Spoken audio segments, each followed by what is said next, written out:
Bonjour tout le monde, on va voir ensemble la dissertation en droit administratif. Ça vaut aussi pour le droit administratif des biens. Et en l'occurrence, on va s'appuyer sur une dissertation où j'ai eu 16 sur 20. Donc on va regarder ensemble ma copie et en même temps on va voir la méthode. Comme ça, vous avez la théorie qui est alliée à la pratique. Parce que les méthodes trop théoriques, vous en avez marre, clairement. Et je vous comprends. Et en plus de ça, le problème, c'est pas la théorie. Vous savez quand même lire une méthodologie juridique. La théorie, vous la comprenez très bien. En réalité, le problème, c'est l'application de cette théorie qui vous pose problème. L'application de la théorie à toutes les dissertations en droit administratif qui vous pose problème.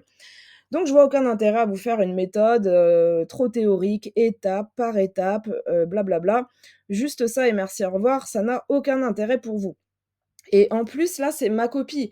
C'est pas la copie d'un étudiant. Je suis pas partie voir un étudiant pour lui dire, «S'il te plaît, prête-moi ta copie en droit administratif pour que j'enseigne la méthode de la dissertation en droit administratif». Non, je suis juriste, la méthode, je la maîtrise. Je suis parvenue, quand j'étais étudiante, à avoir des très bonnes notes en droit administratif, notamment, parce que j'ai voulu les avoir, parce que je me suis efforcée de les avoir et j'ai envie de vous montrer comment. J'ai envie que vous sachiez un petit peu ce qui s'est passé dans ma tête à ce moment-là et pourquoi. Comment j'ai construit ma copie pour que vous fassiez pareil. Et donc, je vais justifier évidemment mes propos. Donc, on va faire toute l'introduction ensemble et le tout début de la première partie. Et si jamais vous voulez la suite, vous pouvez cliquer sur le lien dans la description. Vous rentrez votre mail et c'est gratuit, hein. Vous rentrez votre mail et vous recevrez mon devoir entièrement rédigé, voilà, par mail. Donc c'est gratuit, profitez-en, il y a juste à entrer votre mail. Donc, comme vous pouvez le voir, là, on va commencer par les commentaires de mon professeur de l'époque. Donc, il me dit quoi? Il me dit: «Très bonne introduction, les enjeux du sujet sont parfaitement identifiés. Si certains titres sont parfois un peu maladroits dans leur formulation, le plan est en lui-même tout à fait pertinent. Le cours est dans l'ensemble très bien maîtrisé, le propos est convaincant, il s'agit là d'un excellent travail». Voilà, voilà les propos de mon prof, donc j'étais à Assas et voilà ce qu'il en est. Donc youpi, du coup mais voilà, alors comment j'ai fait? Ben, comme, je l'ai dit, on va voir la copie ensemble, on va expliquer en même temps la méthode et ensuite je vous donnerai des petits tips, ici et là. Donc ma méthode de travail, on le voit dès le début, la première étape. Qu'est-ce que je fais? Je commence par une phrase d'accroche. Cette phrase d'accroche, enfin ce petit paragraphe d'accroche, il va démarrer avec une petite phrase introductive qui va me permettre d'amener ma citation. D'accord? On le voit, hein. Pour certains auteurs, l'existence d'un juge constitutionnel, blablabla. Alors je vous rassure, hein, je vais pas passer mon temps dans cette vidéo à lire l'intégralité de mon introduction, sinon on est encore là demain. Donc on va aller très vite, mais de façon efficace. Et donc là, j'ai mis cette petite phrase introductive. Ça me permet d'introduire ma citation et on le voit avec le mot «ainsi», ben, on voit que là, il y a une fluidité tout de suite, vous voyez? Donc voilà, le postulat selon lequel le juge administratif pourrait être un juge constitutionnel, blablabla. Ensuite, immédiatement, je viens justifier ma phrase d'accroche. Bon, c'est pas obligatoire, mais moi, j'aimais bien faire ça, justifier tout le temps mes propos, aller au bout de mon raisonnement. Et en fait, cette justification de ma citation, elle va permettre au correcteur de voir, pardon, que je suis tout à fait dans les rails. Pourquoi? Parce que là, on voit, en gros, je dis que cette citation, elle illustre parfaitement la question juge administratif, juge constitutionnel. Donc je reprends l'intitulé du sujet. Mais attention, l'intitulé du sujet, ce sera pas ma problématique. Votre problématique n'est jamais, au grand jamais, l'intitulé du sujet, d'accord? Là, je me permets de le faire, bah, tout simplement pour montrer au correcteur que je suis avec lui dès le début dans le cœur du sujet, d'accord? Que je suis, j'ai envie de dire, je suis mon sujet. Donc voilà. Ensuite, on va passer, je saute une ligne, bon, je vous évite les blablas, sur la forme du devoir. Je saute ma ligne, bref, et on commence par l'autre étape qui va consister à définir les termes de mon sujet. Donc là, il y a 3 choses que j'aimerais vous dire. Déjà, on va définir les termes du sujet, tels qu'ils sont écrits dans l'intitulé du sujet, premièrement. Ensuite, deuxièmement, on va, définir les termes du sujet qui sont sous-entendus par le sujet. Donc c'est des termes qui ne font pas partie de l'intitulé du sujet, mais qui sont sous-entendus par le sujet. qui vont être pertinents pour le sujet. Et troisièmement, il faut savoir que votre introduction, comme elle sert à cerner le sujet, elle va servir aussi à justifier de tout ce dont vous ne parlerez pas. Et en fait, ça, c'est une bonne méthode pour dire à votre correcteur, bah regarde, moi, j'ai les connaissances, je sais très bien qu'il ne faut pas en parler, c'est pas pertinent au regard de notre sujet, mais justement, je t'en fais part. Je te dis que ça, j'ai les connaissances, je te le montre, je te le dis en une phrase, mais tout de suite, j'évacue. Je te dis qu'on n'en parlera pas davantage. Et en fait, ça, c'est une bonne manière, voilà, de dire à votre correcteur: «Ben, je sais ce que je dis, je sais qu'il faut l'exclure» et ça vient délimiter votre sujet. Et ça, c'est une étape très importante aussi. Enfin, c'est une étape, c'est oui, c'est un processus qui est très important dans votre introduction parce que vous devez délimiter votre sujet. Exclure ce qui va pas faire partie de votre sujet ou au contraire, intégrer tout ce qu'il va falloir dire dans votre sujet. D'accord? Donc voilà, par contre, hein, si vous décidez de parler en une phrase, dire: «Bon, bah, ça, on va l'évacuer, c'est pas pertinent», vous en parlez pas après dans la dissertation en elle-même. Je veux dire dans les développements, dans vos parties et sous-parties. Ça, c'est uniquement dans l'introduction pour évacuer ce point. Mais voilà, hein, n'allez pas me mettre ça dans les développements. Parce que les développements, c'est le sujet stricto sensu, rien que le sujet. Donc voilà, et le mieux par rapport à cette étape de définition des termes de votre sujet, c'est de le faire de façon, voilà, comme un entonnoir, du plus large au plus précis. Donc là, on le voit, je commence d'emblée par parler des sources internes du droit administratif. Alors, pourquoi je fais ça? Bah, en fait, les sources internes du droit administratif, ça va me permettre de placer qu'on trouve des lois, des règlements, des principes jurisprudentiels et la Constitution, parce qu'on n'oublie jamais son sujet, hein. Et j'en profite pour définir rapidement, hein, ce qu'est la Constitution, que c'est la source des sources, que c'est, en effet, heu, la Constitution, c'est important parce qu'en droit français, on a un système hiérarchique qui suppose de respecter les normes supérieures. D'accord? Donc ça va me permettre ensuite de parler des conflits entre 2 normes. Donc vous voyez un petit peu comment on déroule. En fait, il faut qu'une notion, vous l'étayez, cette notion, vous en dites un mot et d'une notion en découle une autre. Il faut vraiment que votre devoir soit fluide. Il faut que les notions entre elles aient un lien. Il ne s'agit pas de faire un catalogue de connaissances. Ça va pas du tout, vous allez être sanctionné. Il faut au contraire, c'est pas de la récitation, il faut au contraire qu'on voit dès le début de votre introduction que voilà, vous avez des notions et d'une notion en découle une autre. Il y a de la fluidité. Ça, c'est hyper important la fluidité et de pas faire, voilà, un bloc de connaissances qui veulent rien dire, les unes avec les autres, juste pour dire qu'on a parlé de ci ou de ça. Non, faut vraiment, voilà, faire un lien dans vos, notions. Donc là, en premier, du plus large au plus précis, je parle des sources internes du droit administratif, c'est très large. Je commence à avancer petit à petit, je parle de la Constitution, je resserre encore l'étau et je viens parler, du conflit potentiel entre 2 normes lors d'un litige et ce qui va me permettre de parler du juge administratif, d'accord? Et là, on le voit dans ma d'ailleurs, le professeur a mis «bien» dans la marge.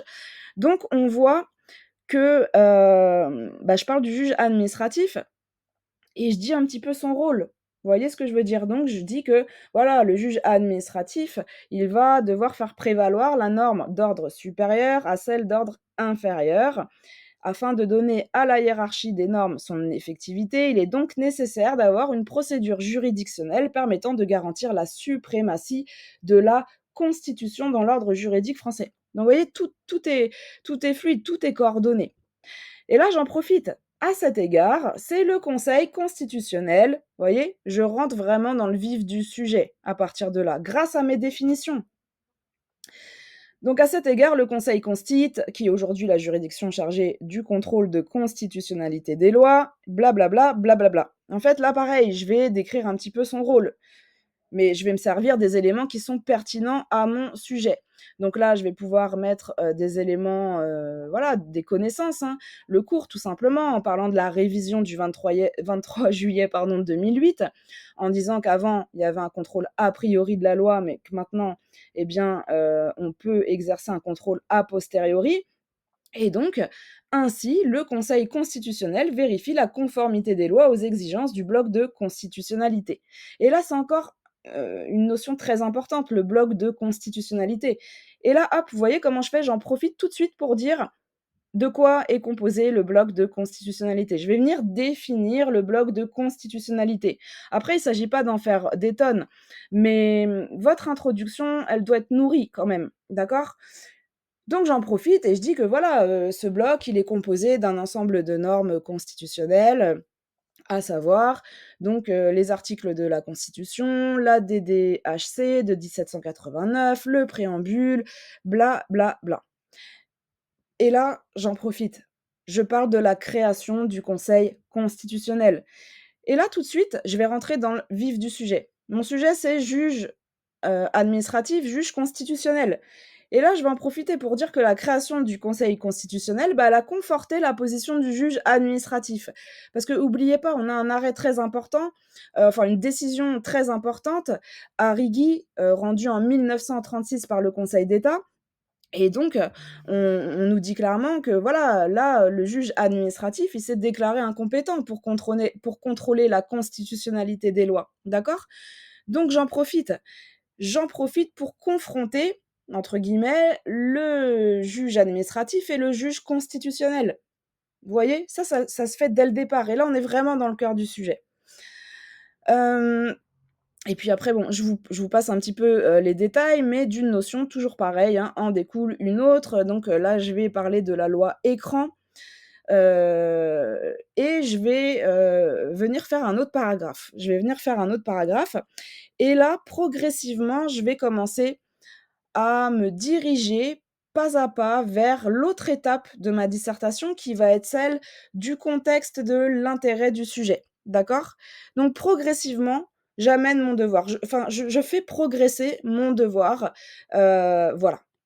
Mais, ce que j'ai envie de vous donner comme conseil, c'est que l'intitulé de votre sujet, il doit vous coller à la peau du début à la fin. Faut pas se perdre de vue. On parle du juge administratif et du juge constitutionnel, enfin là, en l'occurrence. D'accord? Donc, bref, j'explique ensuite que, comment dire? Que grâce au juge administratif, bah, finalement, ça a permis au juge constitutionnel de développer des jurisprudences très importantes et là, je viens illustrer mon propos avec, donc on a la décision liberté d'association, qui a été rendue par le Conseil consti le 16 juillet 1971. Et vous voyez là, comme ça, je vais au bout de mon raisonnement. En fait, faut toujours vous avez une idée, bah, essayez de l'illustrer, essayez d'aller au bout de votre raisonnement juridique. Comme ça, vous, ben, c'est fournir, en fait, votre devoir. Et là, je fais un autre paragraphe, donc en disant: «Voilà, mais il ne s'agit pas de limiter le contrôle de constitutionnalité au seul contrôle des lois» et là, je vais parler, de celui des actes administratifs, de celui des conventions internationales, bref, j'essaye d'aller au bout de mon raisonnement. Ce qui m'amène enfin à la, 3e étape, donc l'intérêt, et le contexte, hein, du sujet et là, j'aimerais que vous soyez attentifs parce que l'intérêt du sujet, en fait, c'est quoi? C'est parce que, voilà, souvent dans un sujet, il y aura eu des évolutions au cours du temps, que ce soit des évolutions institutionnelles, des évolutions constitutionnelles, des évolutions juridictionnelles ou les 3 à la fois et en fait, ces évolutions, ça fait partie de votre étape, enfin, de votre intérêt du sujet. Parce que l'intérêt du sujet, c'est aussi de parler des évolutions et du contexte. C'est l'étape aussi, oui, du contexte, donc le contexte historique qui va vous permettre aussi de retracer, et de pouvoir démontrer ces évolutions. D'accord? Donc là, en l'occurrence, dans notre sujet, je suis en train de dire que, bien, comme il y a eu, enfin, en gros, je dis, voilà, l'étendue des normes constitutionnelles, comme elle s'est modifiée au fil du temps, eh bien, aujourd'hui, on sait que le bloc de constitutionnalité, il est très clair, mais ça n'a pas toujours été le cas, puisqu'avant 1958 et là, on est vraiment dans la partie historique, le contexte historique. D'accord? Hem Et donc là, je dis, bah, voilà, qu'avant, c'était vraiment difficile d'invoquer des normes constitutionnelles en raison de leur imprécision ou limitation. De plus, blablabla. Et je viens encore faire un autre paragraphe en justifiant mes propos. J'ai parlé tout à l'heure des sources, et là, je parle des sources non écrites, qui jouent aussi un rôle primordial. Et je cite encore une jurisprudence que vous connaissez, Dame, Veuve, Trompier, Gravier, et puis celle de Aramu, donc rendue en 1945. Et j'explique qu'il y a un petit débat, à ce propos, voilà. En fait, il faut que vous vous serviez de tout. Est-ce qu'il y a eu des débats doctrinaux? Est-ce qu'il y a eu des évolutions, d'un point de vue historique? Est-ce qu'il y a eu des évolutions institutionnelles? Est-ce comment les choses ont évolué par rapport à votre sujet? D'accord? Ça, c'est très important. Et donc ensuite, on va arriver à, une étape qui est très importante, c'est une étape, fondamentale, c'est la problématique. Donc là, on me dit: «Très bien, donc c'est cool». Et bien, cette problématique, c'est quoi? En gros, il faut que vous vous demandiez, pourquoi on me pose cette question? Pourquoi on me donne ce sujet? C'est quoi le problème? Parce qu'il y a forcément un problème. En fait, quand on vous donne un sujet, c'est qu'il y a forcément un problème. Il y a forcément un truc, avant, après, théorie, pratique, évolution, qu'est-ce qu'il y a eu, qu'est-ce qui a bougé, d'accord? C'est ça la clé, en fait, pour réussir toutes les dissertations en droit administratif ou droit administratif des biens. C'est vraiment, bah, déjà évidemment de connaître son cours, mais en général, les connaissances, vous les avez. Et puis voilà. Et en fait, l'idée, c'est de vraiment, quand vous révisez, moi, ce que je vous conseille, là, je fais un petit aparté, mais quand vous révisez, essayez de voir d'emblée la transversalité du cours. Parce que vous savez, dans les cours, en général, voilà, c'est bloc par bloc, on nous enseigne, les pouvoirs de machin, les compétences de bidule, vous voyez, c'est très parquet, finalement. Et moi, ce que je vous conseille, c'est de voir, voilà, est-ce qu'on peut pas lier cette notion que j'ai vue tout à l'heure avec cette notion qui est à la fin du cours? Essayez de faire cet exercice, après ça peut devenir même ludique, hein.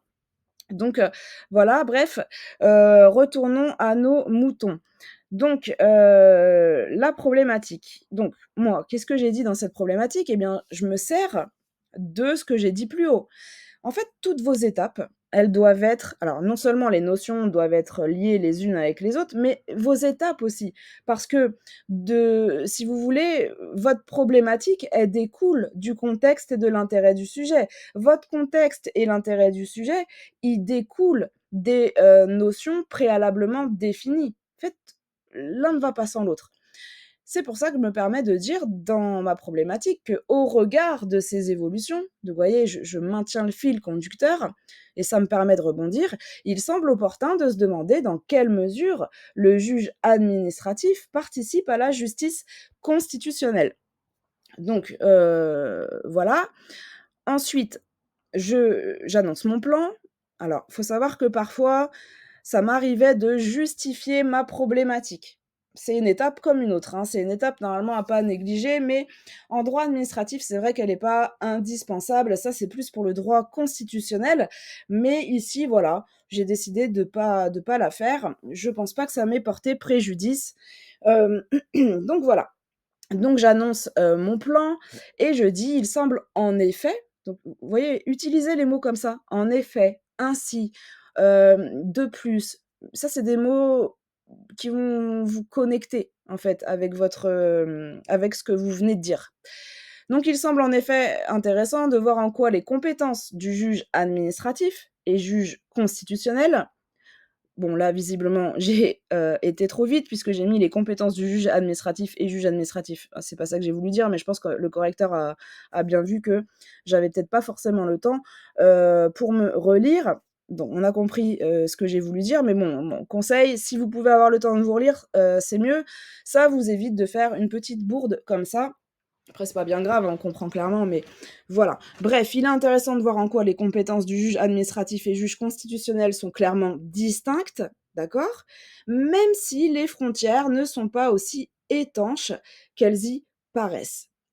Et là, en fait, enfin, avec du recul, enfin, vous voyez, j'ai du recul sur moi-même maintenant avec les années, mais je me dis que c'est vrai que cette problématique, enfin, cette annonce de plan, elle était pas mal parce que on voit vraiment d'un côté où, dans une première partie, je vais clairement dissocier. En gros, chacun sa place. Les compétences du juge administratif, bah, c'est bien les compétences du juge administratif. Celles du juge constitutionnel, c'est les siennes. On a des compétences clairement distinctes, mais les frontières quand même, elles sont pas aussi étanches qu'elles y paraissent. Donc, en théorie, finalement, c'est ça, hein. En théorie, oui, les compétences du juge administratif et juge constitutionnel, pas de problème, elles sont bien séparées, chacun sa place. Mais en pratique, les frontières, elles sont pas aussi étanches qu'elles y paraissent. Donc, voilà pour l'explication, comment j'ai raisonné.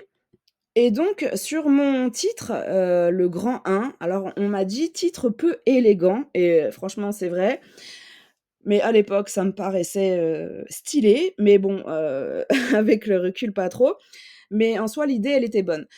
Grand 1, une répartition des compétences entre juge administratif et juge constitutionnel respectés et là, je viens ajouter «mais poreuse» et je pense que le «mais poreuse», ça passe pas et effectivement, c'est pas joli. J'aurais dû m'arrêter, soit à respecter et ajouter quelque chose de peut-être plus, voilà, plus élégant comme il dit, hein. Mais bon, bref. Et là, je viens faire mon petit chapeau avec mon A et mon B.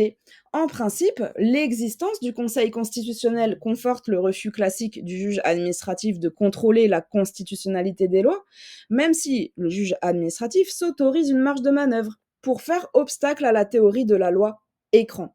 Ça, c'est mon grand B. Donc petit A, enfin grand B, petit A, petit B. Donc voilà. Je vais m'arrêter là, par rapport à cette correction, sur ma dissertation.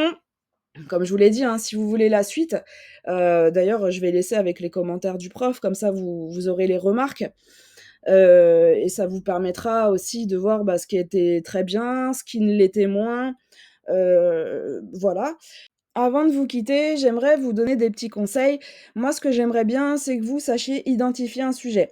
En fait, il faut bien comprendre qu'on va vous juger aussi sur votre capacité à lire un intitulé du sujet, à lire, votre capacité à lire une phrase, votre capacité à interpréter un mot et c'est d'ailleurs la raison pour laquelle, parfois, on va vous sanctionner sur des choses qui, en soi, bah, ce que vous dites, oui, c'est très juste et juridiquement, il y a pas de problème.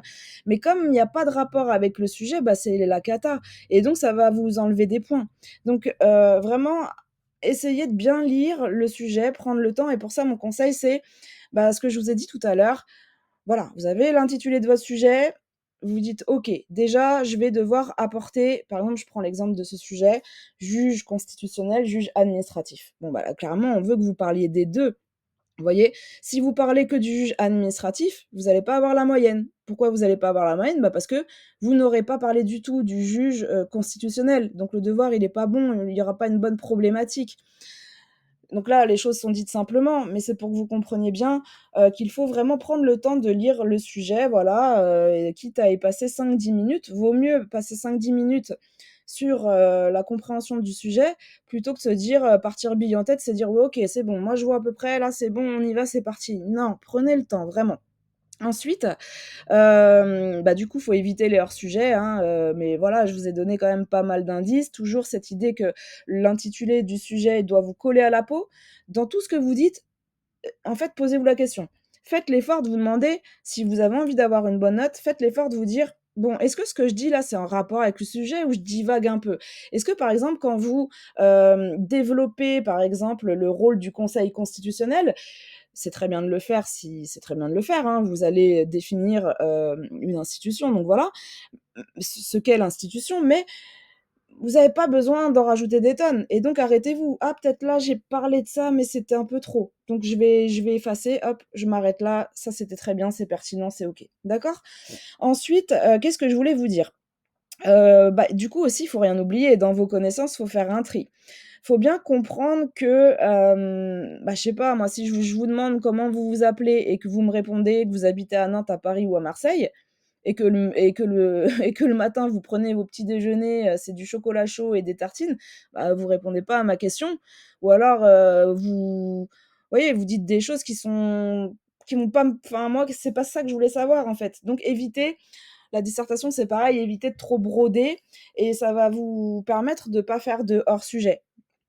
Ensuite, qu'est-ce que je voulais vous dire? Et ça, je vous en ai parlé aussi, c'est pas une récitation du cours, d'accord? Faut pas faire un exposé, didactique, ou pédagogique, là, vraiment, faut faire une démonstration juridique et du coup, c'est pour ça que je vous ai dit tout à l'heure que moi, j'amenais toujours les choses de façon à faire progresser mon devoir.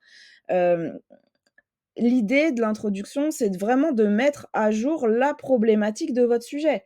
Qu'est-ce que dit mon sujet? Quels sont les problèmes de droit qu'il soulève?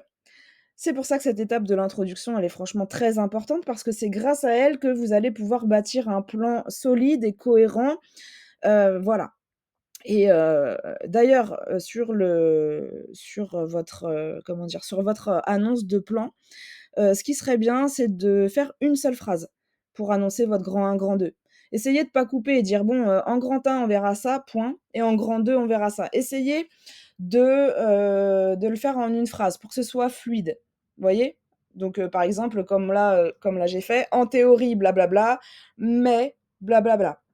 Vous voyez? Pour que, voilà, ce soit fluide, c'est toujours bien. J'avais aussi un conseil, oui, pendant que j'y pense, sur la problématique. Moi, ce que j'ai toujours fait, c'est dans quelle mesure? En fait, toutes vos problématiques, si elles partent mais c'est vrai pour, tout, hein, franchement, hein. Si, votre problématique, elle part sur dans quelle mesure blablabla, c'est bon. Parce que dans quelle mesure, ça permet de prendre en considération un peu tout. On est sûr de pas se tromper. Donc déjà, démarrez toujours sur dans quelle mesure blablabla, blablabla.